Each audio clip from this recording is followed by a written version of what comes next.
Hey, this is going to be a quick overview of the Morimoto 2Stroke 3.0.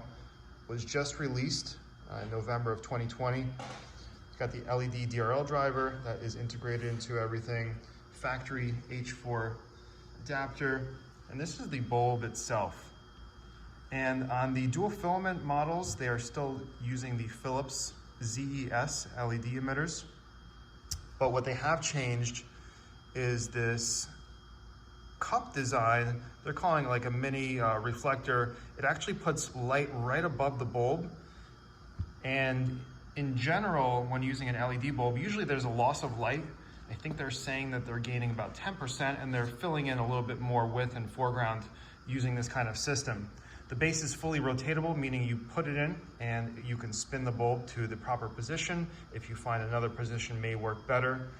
These bulbs, if you didn't watch our other video, this is a fully sealed unit, meaning the back of the bulb is not going to be exposed to the external elements. It is going to increase reliability over time when, making sure nothing's getting into the headlight, just like the factory one. And all the cooling is done internally. So air goes in, I believe this side, calling it like a cold air intake. There's a heat exchange and it comes out the other end. And what this does, and it's definitely going to help keep the housing a little bit warmer in colder northern climates, especially around snow and ice. When that builds up on the front of the lens, the hope is that it will not freeze there and it'll slowly kind of melt and dissipate.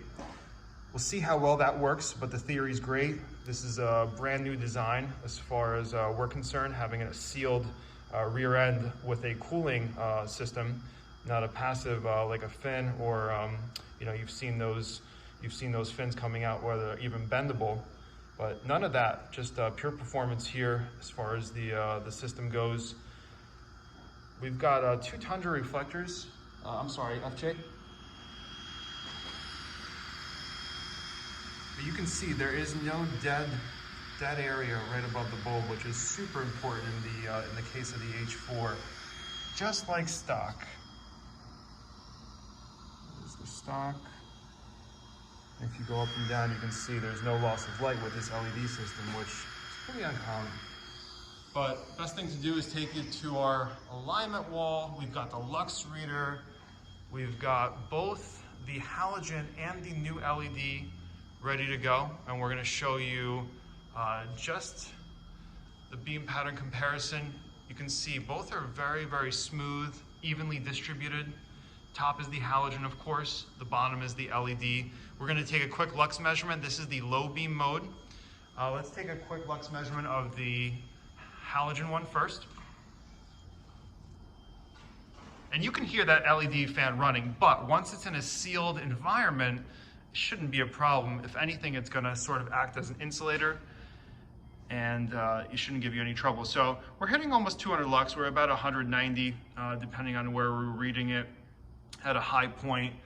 Again, and that's the low beam. You can see a little bit of a kick-up flare on the right side of the beam. It is an H4 reflector, and we're gonna show you the new 2Stroke 3.0 now in the H4. And you can see how sharp that cutoff is. I mean, that's just showing you how precise and how perfect everything is. And depending on where you are, we're hitting almost 400 lux. So we're seeing you're gaining about 2 times the amount of light intensity, and the beam pattern is extremely controlled.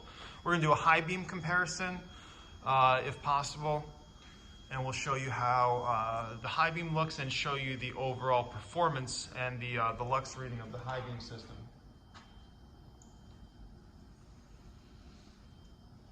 All right, so this is the high beam. Again, you don't have that sharp cutoff because all the light is focused down the road, and we're gonna try to get you a maximum lux high beam figure. And let's see. So right about there is our maximum. It would hit about 530. And we're gonna do a maximum lux reading on the new one. And depending on where you move it around, we're in the 700 range. So still a good improvement in high beam mode. but major improvement in low beam mode, especially in terms of focus and beam distribution. That was really, really important. So it's good to see that you got really great performance on both the low beam and high beam. If you guys have any questions, leave a comment below. Thanks.